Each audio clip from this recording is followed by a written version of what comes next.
오늘 말씀의 제목은 은혜, 우리가 도달할 수 없는 인식의 차원이라는 제목으로 말씀을 나누도록 하겠습니다.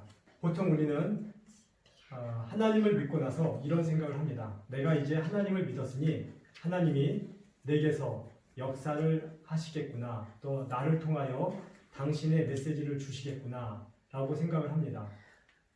내가 하나님을 믿기로 결정하고 의지를 가지고 결단을 하고 노력하는 그때서부터 하나님은 내 편에 서셔서 나와 함께 동행하신다라고 생각하는 것이 보통 우리들의 생각입니다.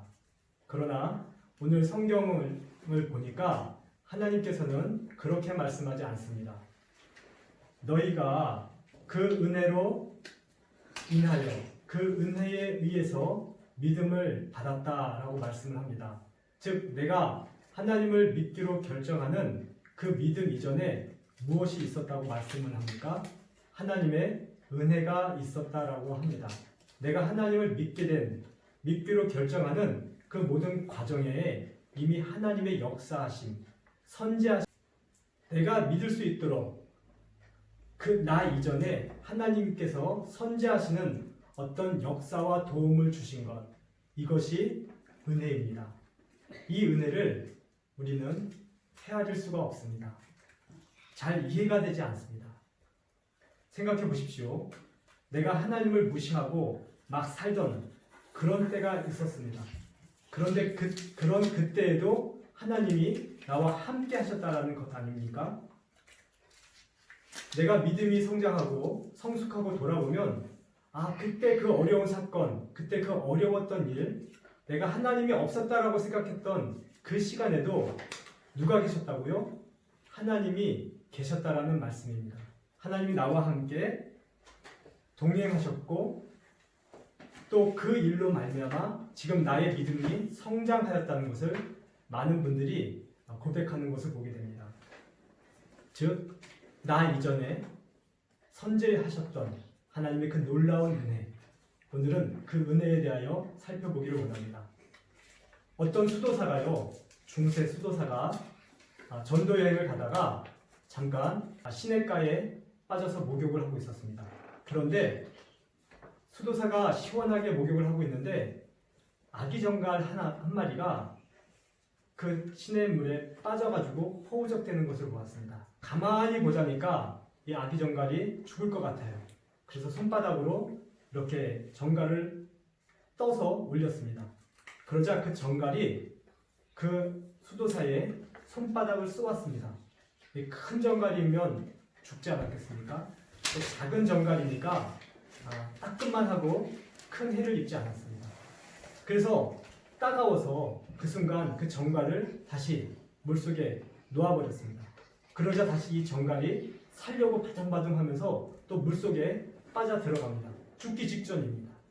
그래서 그 수도사가 다시 한번 그 정갈을 손바닥으로 또 올렸습니다. 그러자 이 정갈이 또다시 수도사의 손을 쏘았습니다. 그 아파서 또다시 정갈을 놓았습니다.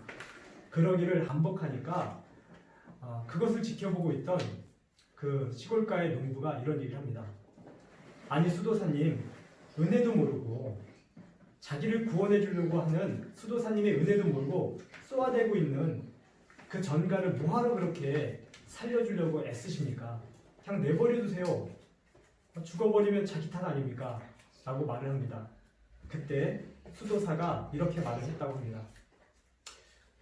맞습니다. 하지만 전갈이 쏘는 것은 전갈의 본능입니다. 마찬가지로 사람인 제가 죽어가는 전갈을 긍휼히 여기서 구해주는 것도 저의 본능입니다. 전갈에게는 전갈이 도달할 수 없는 인식의 차원이 있습니다. 수도사의 말이 참 멋지지 않습니까? 전갈은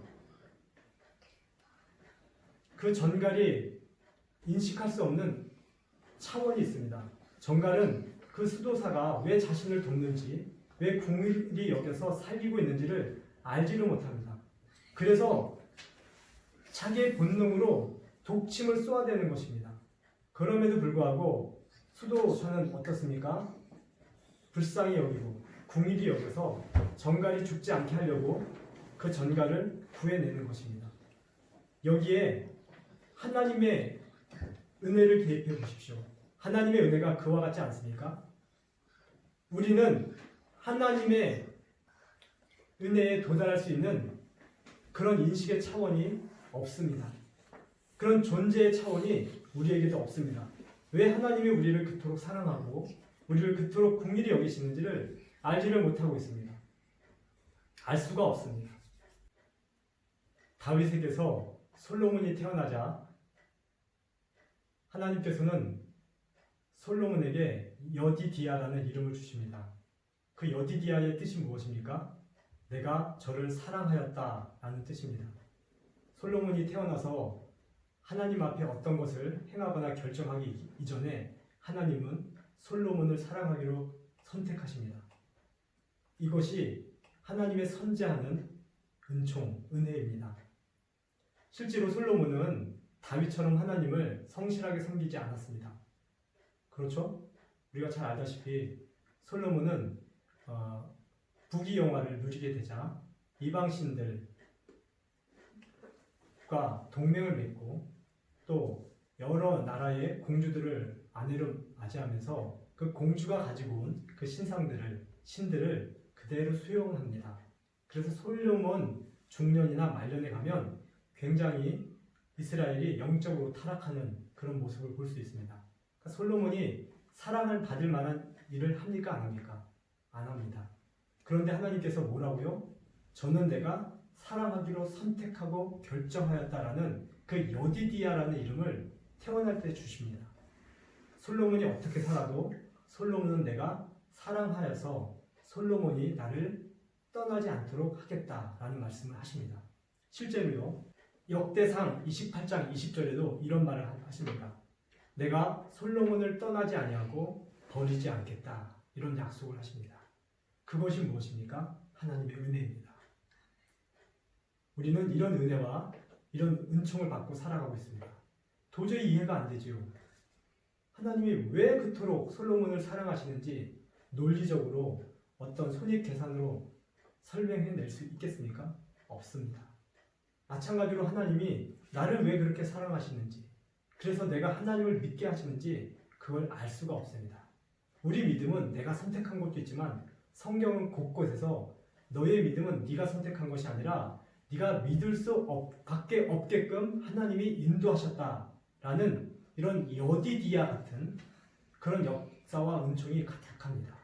다윗에게도 그렇게 하고요. 모세에게도 그렇게 하고요. 베드로에게도 그렇게 하십니다. 자, 그런 하나님의 은혜를 살펴보기 원하는 것입니다.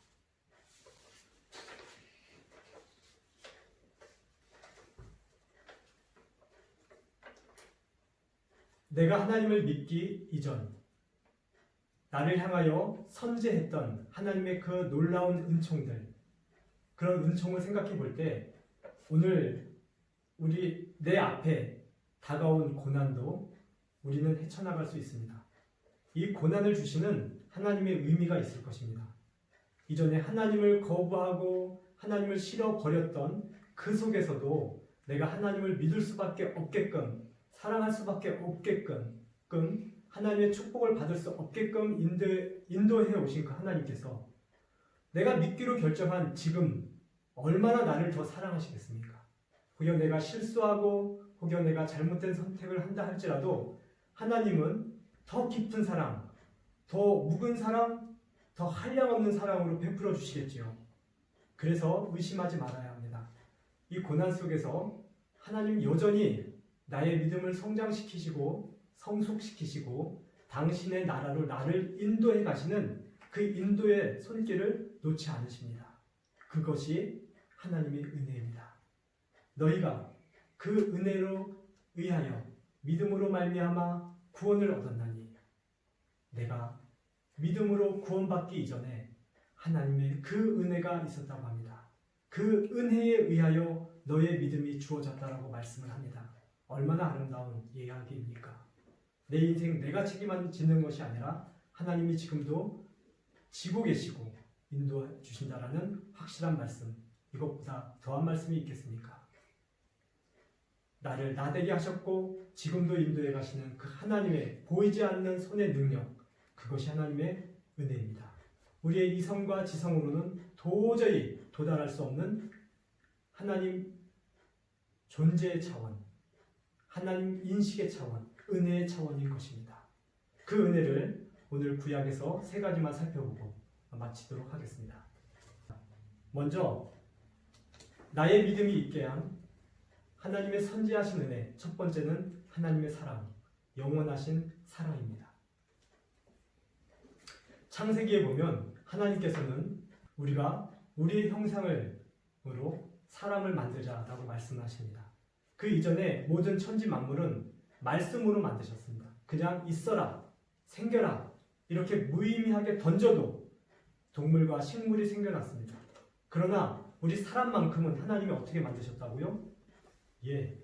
흙으로 빚어서 하나님 형상을 만들고 거기에 하나님의 생명을 불어넣으시고 그래서 하나님 닮은 생명이 되게 하셨습니다. 살아있는 영혼체가 되게 하셨습니다. 그 모습이 너무 귀하여서 하나님은 내가 너희를 낳았다. 너희는 나의 자녀다 라고 말씀합니다. 하나님은 우리를 낳으셨습니다. 자녀로 만드셨습니다.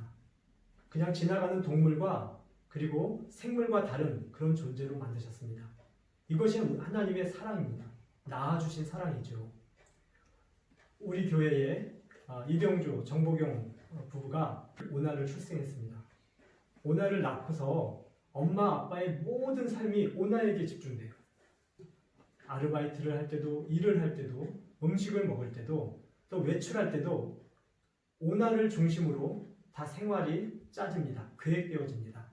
이것이 자식을 출생한 부모의 입장이고 마음입니다.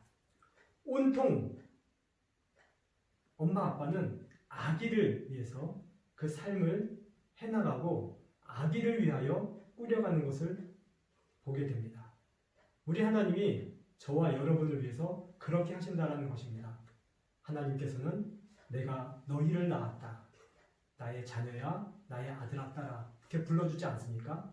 그 히브리서 1장에 보면은 하나님께서 천사 중에 어느 누구에게 내가 오늘날 너를 낳았다. 너는 나의 자녀다. 나는 너의 아버지다. 라고 말씀하신 적이 있느냐? 라고 반문하는 말씀이 있습니다. 아니, 우리 생각에는 천사에게 그 표현을 쓸 것 같잖아요. 천사가 나보다 더 존귀하기 때문에 더 영적이고 신성하고 거룩한 그런 존재이기 때문에 하나님께서 천사를 내가 낳았다라고 하실 것 같잖아요. 그런데 하나님께서는 뭐라고요? 아니, 천사에게는 그런 말을 한 적이 없답니다. 오히려 사람인 우리에게 흙으로 빚어서 생기를 넣으신 우리에게만 낳았다라는 표현을 쓰신다는 것은 이 우주 전체에서 유일무이한 하나님이 낳으신 존재가 우리 인간이라는 의미입니다. 자, 그렇게 생각해보면 나의 존재가 얼마나 격상됩니까? 하나님이 낳으신 존재 아닙니까? 엊그저께 우리 아이들과 함께 물놀이를 갔습니다.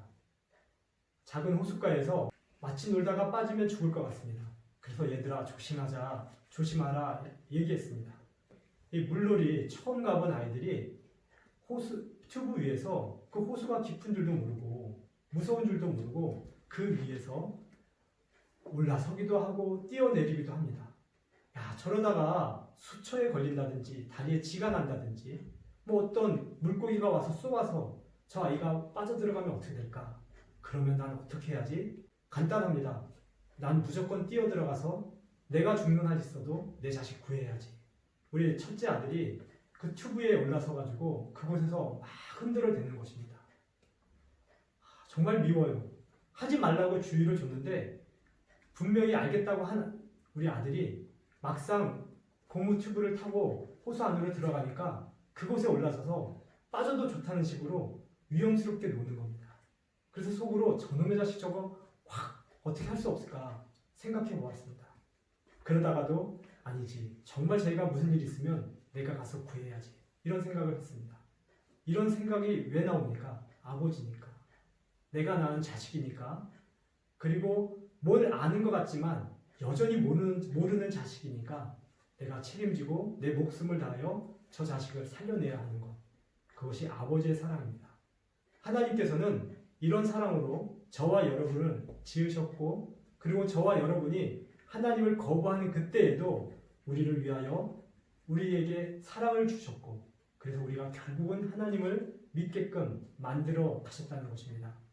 튜브에 올라가서 위험한 놀이를 하고 있는 아들이 죽어서 없어져라 이렇게 저주하는 아빠가 어디 있습니까? 떨어지면 내가 가서 살려야지. 말 안 듣고 불순종해도 내가 낳은 자식이니까 내가 책임져야지. 그 마음으로 그것이 하나님의 사랑, 십자가의 사랑, 창조자의 사랑인 것입니다. 우리는 그런 존재입니다. 하나님의 선재하신 이 은혜.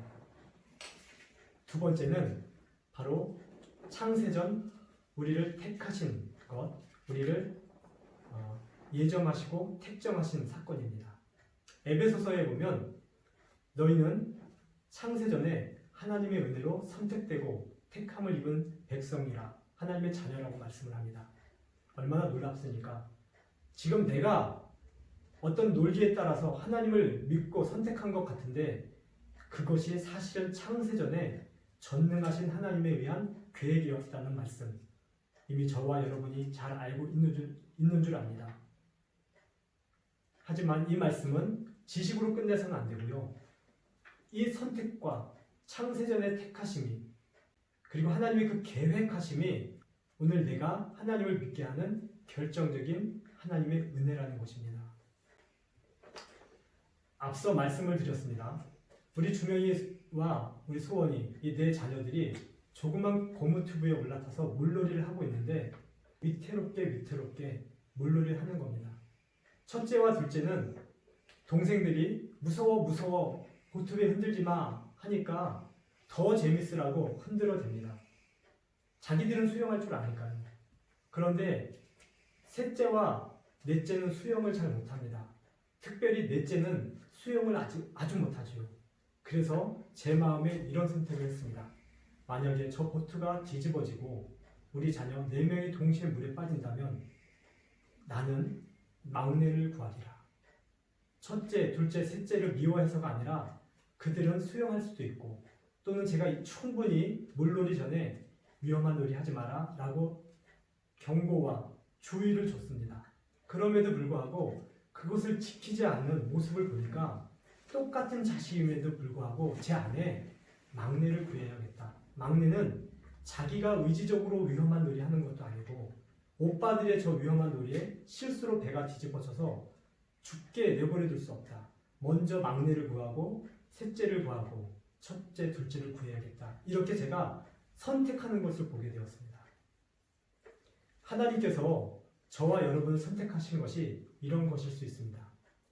우리 창세기 25장에 보면 야곱에게서 이삭에게서 야곱과 에서 쌍둥이가 태어납니다. 둘째 야곱을 하나님의 백성으로 선택하십니다. 첫째와 둘째가 무슨 선한 일을 하기도 전에 하나님께서는 첫째가 둘째를 섬기는 그래서 둘째 민족이 나의 민족, 하나님의 민족, 창대한 민족이 될 거다. 이렇게 약속을 주십니다. 참 불합리한 거 아닙니까? 왜 첫째를 선택 안 하시고 왜 야곱을 선택하십니까? 저도 이해가 되지 않았습니다. 그런데 제가 그 이후에 야곱과 에서의 삶을 보니까요. 야곱은 하나님을 끝까지 사랑하고 예배하고 경배하는 자로 섰는데 에서만큼은 하나님을 경배하였다, 예배하였다라는 그런 모습이 없습니다. 아버지의 축복을 받을 때까지는 하나님을 향한 마음이 보이지만 막상 축복이 끝나자 자기 인생을 살아가는 것이 에서였습니다. 그러고 보니까 하나님께서는 미리 아셨구나. 야곱은 태어나면 어떻게 살지, 에서는 태어나면 어떻게 살지 이걸 알고 계셨구나. 그래서 내가 야곱을 선택하겠다라는 말씀을 하셨구나. 이렇게 이해가 됐습니다. 우리가 잘 알다시피 야곱이 형의 장자권을 아버지로부터 도둑질합니다. 그래서 에서가 이를 가지요. 내 장자권을 뺏어간 저 동생을 죽여야겠다. 그 소리를 듣고 야곱은 에서를 피해서 외삼촌 댁으로 도망을 갑니다. 자, 그렇게 몇십 년이 흐르자 야곱이 축복을 받고 돌아오지 않습니까? 그때 에서와 야곱이 만납니다. 에서는 군사만 400명의 군사 같은 종들을 데리고 야곱에게 나오는데 야곱은 기껏해야 양을 치는 종 몇 명에다가 11아들, 4명의 아내 이거밖에 없었습니다. 그 정도로 야곱은 미약했습니다. 미약했어요. 에서는 400명의 군사를 거느리고 와서 보니까 장자권의 축복이 에게게 그거밖에 안 돼. 에게게 아버지 축복권이 그거밖에 안 돼. 이런 의식이 에서의 의식이었어요. 에서는요, 그 인생 전체에서 하나님을 사모한 순간이 없었습니다. 장자권, 하나님 때문에 사모한 것이 아니라 그것이 이 땅의 기름진 축복이라고 생각했기 때문에 막상 내가 더 큰 이 땅의 축복을 받자 동생의 장자권 뺏어간 게 하나도 아깝지가 않은 거예요. 그런 거 10개도 주고 남는 거예요. 이 땅의 축복권이 더 좋았던 거예요. 하나님은 에서가 그런 심령으로 살아갈 것을 나기 전부터 아셨댔지요.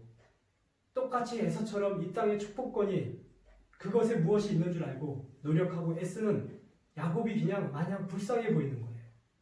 그것을 하나님 앞에 보하면서 기어코 하나님 앞에서 눈물 지면서 끝까지 하나님 떠나지 않고 하나님 그 신발 끝자락 붙잡으면서 하나님 앞에서 받아보려고 하는 그 야곱이 하나님 눈에는 귀했던 것입니다.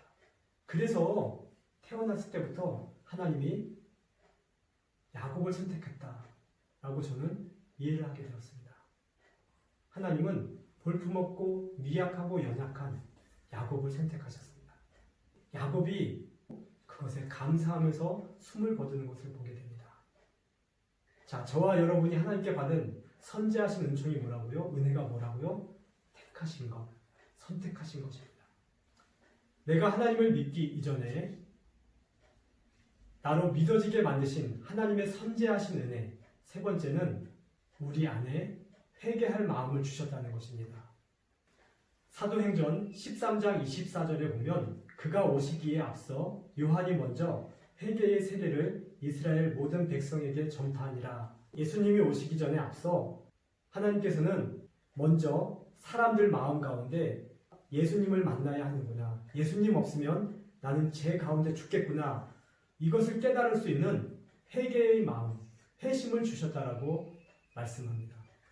침례 요한의 사역이 그런 거였습니다.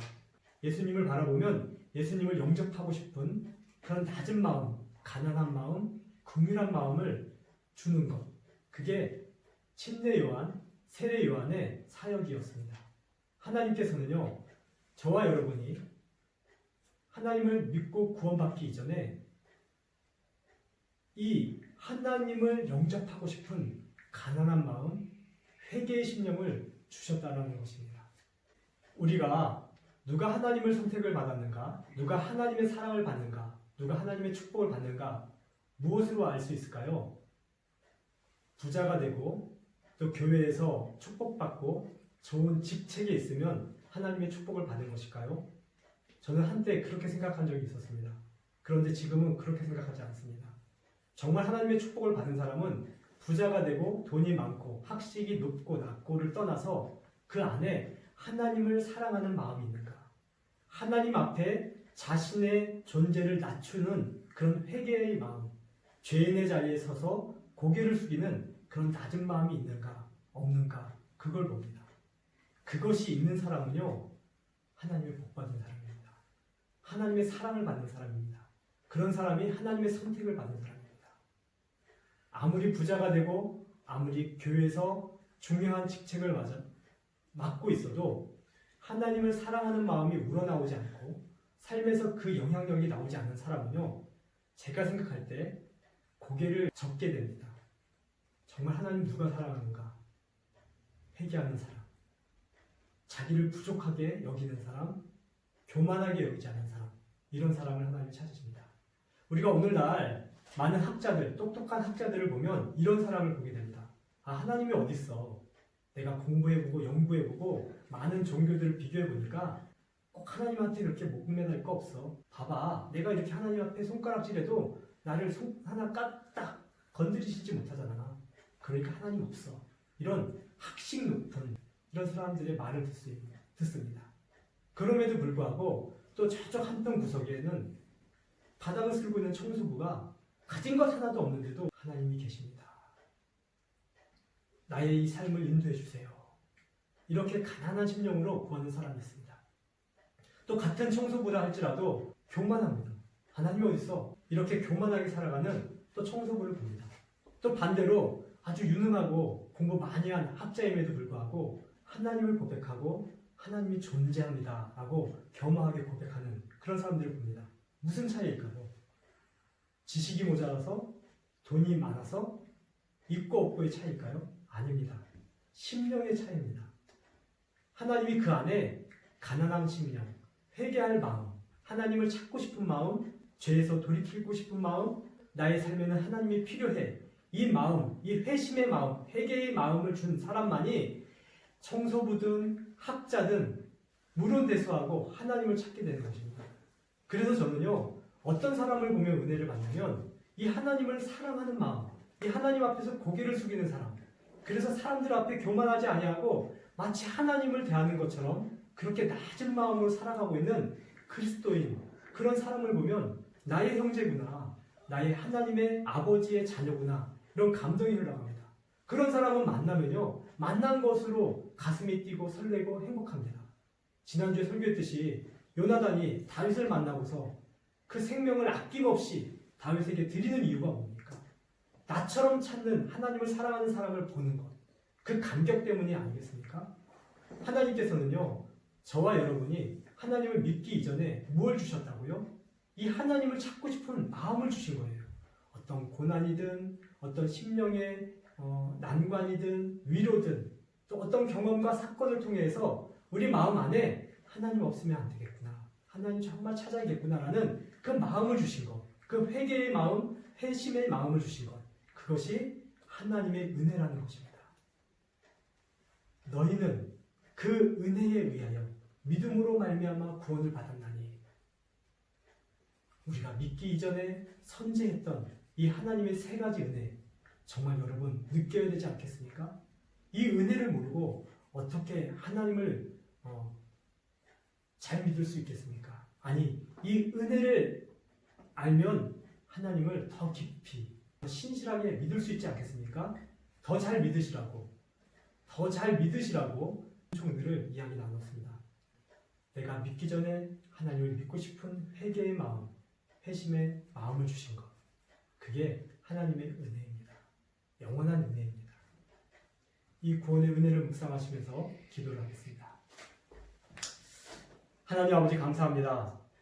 내가 잘나서 하나님 믿는 줄 알았는데 돌이켜보니까 내가 이 하나님 앞에 나오기까지 하나님이 베푸신 은혜와 은총이, 긍휼과 사랑이 너무 놀랍고 크게 자리하고 있는 것을 보게 되었습니다. 교만하지 않게 하여 주십시오. 죄에 거하면서 이 죄로부터 나는 자유하다라고 하는 이 세대의 교만에 거하지 않게 하여 주시고, 그 모든 죄조차도 예수를 십자가의 보혈로 씻겨주시면서 내가 진심으로 믿고 나를 갈망하면 내가 어떤 죄인이라 할지라도 내가 너를 나의 자녀로 삼겠다 약속해 주시는 이 하나님의 은혜의 구원의 약속에 우리가 들어와 있습니다. 그리고 더 들어오게 하여 주십시오. 깨닫게 하여 주십시오. 그래서 교만하게 신앙생활하지 않고 겸손하게 신앙생활하게 하고, 세상에서 대가 바라지 않고 세상에서 보상 바라지 아니하고 천국에서 하나님에게서 보상 바라고 대가를 바라는, 하나님만 바라는 진실한 하나님의 자녀와 딸이 되게 하여 주십시오. 그런 우리 한우버 비전교회 성도들 되게 하여 주시고, 그런 우리 조국의 교회 되게 하여 주시고, 북녘의 동포들 지하교회 되게 하여 주시고, 세계에 있는 진실한 그리스도인들이 예배드리는 교회가 되게 하여 주십시오. 예수님 이름으로 기도드렸사옵나이다. 아멘. 예배를 마쳤습니다. 내일은 깜짝이야.